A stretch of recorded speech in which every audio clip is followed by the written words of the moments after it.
Padawans, finalzinho de domingo do dia 14 de abril e eu tenho aqui uma nova informação para vocês, porque hoje saiu um comunicado lá do Serviço de Monitoramento Sísmico da Itália que um novo enxame sísmico aconteceu, na verdade está acontecendo ainda, né, lá na região do Camp Flegrei, ou seja, o supervulcão está dando sinais novamente de inquietação. Vamos falar sobre isso no vídeo de hoje, bora lá!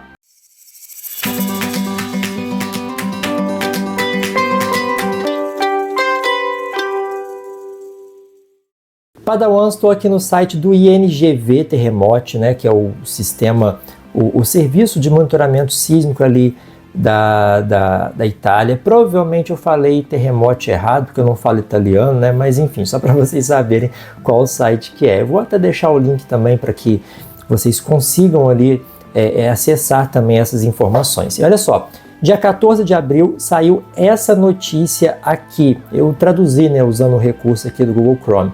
Enxame sísmico nos Campos Flegreus, ou Camp Flegrei, 14 de abril, comunicado de imprensa atualizado às 13h55.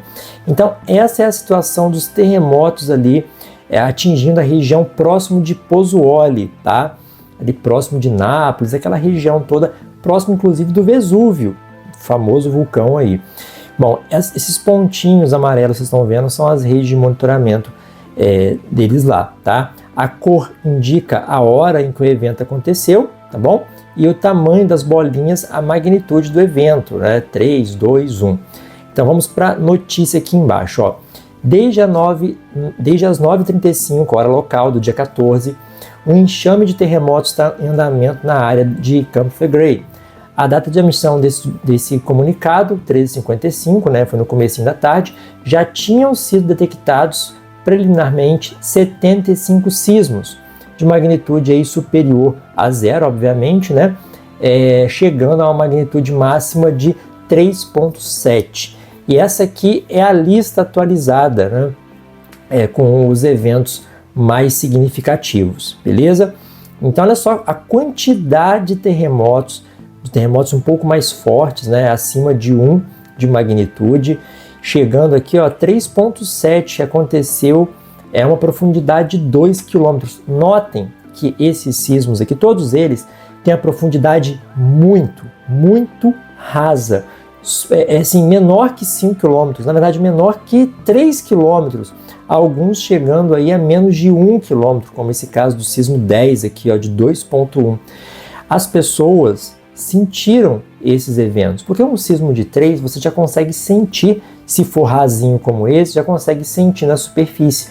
Não é algo forte, né? Não é algo que causa ali danos estruturais, que derruba as coisas, né? Casa, pedaço de prédio, enfim, mas as pessoas já ficaram muito assustadas, inclusive pessoas que moram lá, que me seguem lá no Instagram, me mandaram mensagem falando sobre isso, com medo, com receio, perguntando dessa situação, né? Então, o que é um enxame sísmico? O enxame sísmico acontece quando numa determinada área, geralmente vulcânica, vários terremotos de pequena magnitude acontecem. Dependendo do vulcão, um enxame sísmico pode significar um prenúncio de uma possível erupção, tá? Alguns vulcões têm um comportamento muito ritmado, como o vulcão Combrivier, na Ilha La Palma, como o sistema vulcânico da península de Reykjanes, na Islândia, onde os enxames sísmicos precederam as erupções vulcânicas, os cientistas puderam prever com exatidão ali, com relativa exatidão, quando essa erupção iria começar, salvando ali muitas pessoas. O Camp Flegrei é um vulcão bem diferente desses outros que eu citei, porque ele se trata de um supervulcão. É um vulcão que tem seu sistema vulcânico dentro de uma caldeira vulcânica, ou seja, a parte superior da câmara magmática, o pedaço de crosta acima da câmara magmática, colapsou sobre a câmara magmática numa erupção passada, fazendo ali uma espécie de afundamento, né, de uma espécie de cratera, de super cratera. Deixa eu mostrar para vocês aqui, ó, essa área pelo Google Earth, só para vocês localizarem aqui onde que eu tô, né? Europa, tá? Nós temos aqui a Itália e a gente vai para essa região aqui, ó. Vocês estão vendo o Vesúvio bonitão aqui do lado, e essa é a região do Campo Flegrei. Isso tudo aqui faz parte do sistema vulcânico. A câmara magmática dele está aqui embaixo, tá? E essa área aqui já colapsou no passado, formando então uma grande caldeira. Erupções menores aconteceram ao longo do período, né, geológico aí, ao longo dos milhões e milhares de anos. E essas pequenas erupções formaram essas pequenas crateras que vocês observam aqui, ó, tá vendo? Isso aqui é fruto de erupções menores do passado, formaram essas estruturas, mas o supervulcão mesmo, ele não está aqui, por exemplo. Tem muita gente que acha que essa cratera aqui, por ser maior, é a cratera do supervulcão. Na verdade não, pessoal, o supervulcão ele está nessa região toda. Isso tudo aqui, em algum momento do passado, já foi a boca eruptiva desse vulcão, jogando esse material todo para fora, tá? É o material da câmara magmática. Um supervulcão tem essa capacidade de expelir um grande volume de material, tipo esvaziar a sua câmara magmática quase toda de uma vez, diferente de outros vulcões que vão esvaziando ali aos pouquinhos. Além disso, ele tem um índice de explosividade vulcânica muito elevado. Ele tem um IEV de 8 ou 9. E isso é uma outra característica do supervulcão, porque o estrago que ele faz, a explosão da erupção é muito forte. A gente já viu algumas erupções, né, aqui no canal, erupções fortes, mas não chega aos pés de um supervulcão. E lançando esse material todo de uma vez na atmosfera, além de você espalhar magma e cinzas vulcânicas numa área enorme que poderia aqui comprometer uma boa parte da Itália, uma grande parte desses materiais, dessas cinzas vulcânicas, iriam parar na estratosfera. E uma vez na estratosfera, os ventos vulcânicos iriam espalhar isso pela Terra. Erupções de supervulcões como esse podem mudar a médio e longo prazo o clima global, né? Esfriando o planeta, por exemplo, se as cinzas chegarem na estratosfera.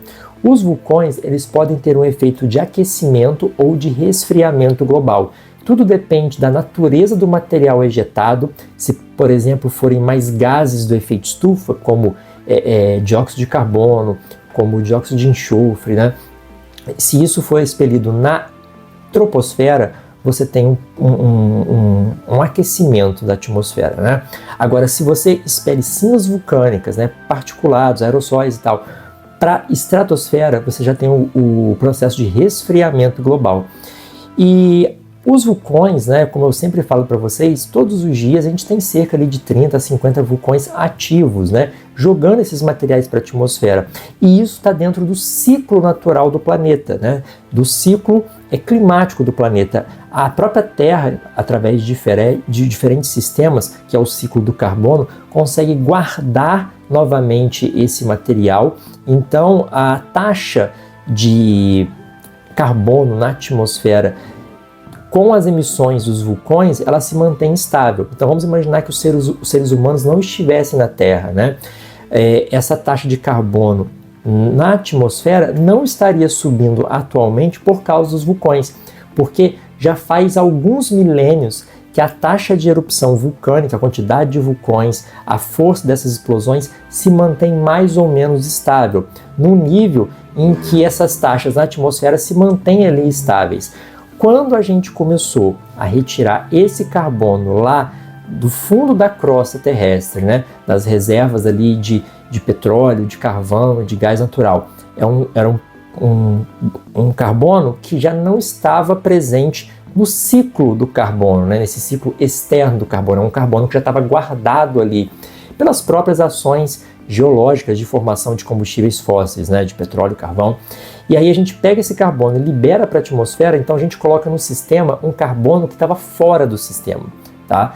Então a gente acabou desregulando esse clima. Então só para fazer esse adendo, porque tem muita gente que sempre me pergunta sobre a ação de um supervulcão. Agora, se um supervulcão entrasse em erupção hoje, por exemplo, numa área como essa, que é super povoada, obviamente a tragédia seria muito grande, pessoal. Olha a quantidade de pessoas que moram nessa área, tem muita cidade aqui, muita cidade. Então essa região toda com certeza seria comprometida e, obviamente, as pessoas aqui teriam que ser evacuadas.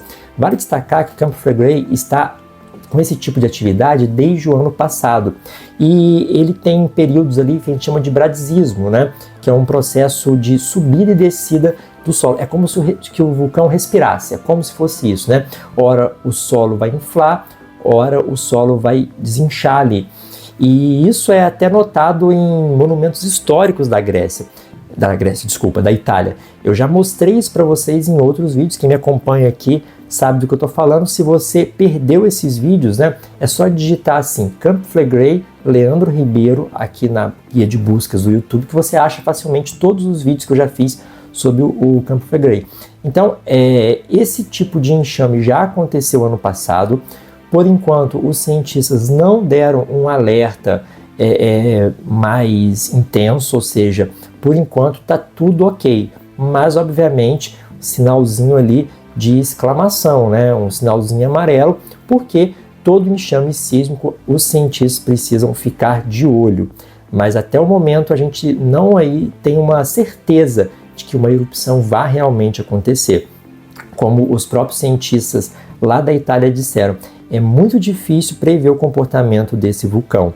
E, teoricamente, ele já estaria numa fase realmente eruptiva, mas esse processo de bradisismo atual, ele também já aconteceu no passado, né? Então o vulcão já apresentou esse tipo de comportamento no passado e voltou a estágios mínimos. Então pode ser só mais uma fase de inquietação ou pode ser um prenúncio aí de uma erupção. Infelizmente, nesse caso aqui, a gente não tem 100% de certeza, né? Então, isso poderia acontecer daqui a 50 anos, poderia acontecer mês que vem. Os cientistas aí, desse vulcão especificamente, não têm total certeza. Mas, claro, eles estão coletando sempre mais informações e, caso os dados ali mostrem uma situação mais crítica, é óbvio que eles vão fazer a evacuação da área, né? Para quem mora aí e me faz essa pergunta, fiquem tranquilos assim nesse sentido, que os cientistas eles estão de olho, assim como se fez a evacuação de Grindavik, assim como se fez a evacuação de La Palma. Os cientistas, caso percebam alguma coisa mais grave ali, eles vão sugerir ao governo italiano a evacuação da área, mas seria uma evacuação bem complicada, porque moram milhões de pessoas ali. Então vamos ficar de olho nos Campos Flegrios. Pessoal, esse foi o nosso videozinho aqui do final de domingo. Espero que vocês tenham gostado dessas informações. Aí já sabem, né, o que vocês vão fazer. Já sabem, né? Gostou? Curta, deixe seu comentário aqui. O que você acha dessa situação do Campo Flegrei? Você tem medo desse supervulcão? Você acha que é de boa? Acha que ele vai acordar só mais tarde? O que você acha dessa situação? Comenta aí embaixo. Compartilhe esse vídeo com outras pessoas também. E, claro, se inscreva caso você não seja inscrito. Ó, link da Amazon aqui embaixo. Aproveita que tem umas promoções de eletrônicos essa semana. Dá uma conferida lá, vê se tem alguma coisa que te interessa, tá bom? Mande um valeu demais caso você tenha gostado do vídeo. Seja membro. Você me ajuda de várias formas. Se você não puder fazer nada disso, é só curtir o vídeo que você já me ajuda pra caramba. Fechado? Vou ficando por aqui. Grande abraço. Vou corrigir prova agora que semana tem conselho de classe. Tchau, tchau.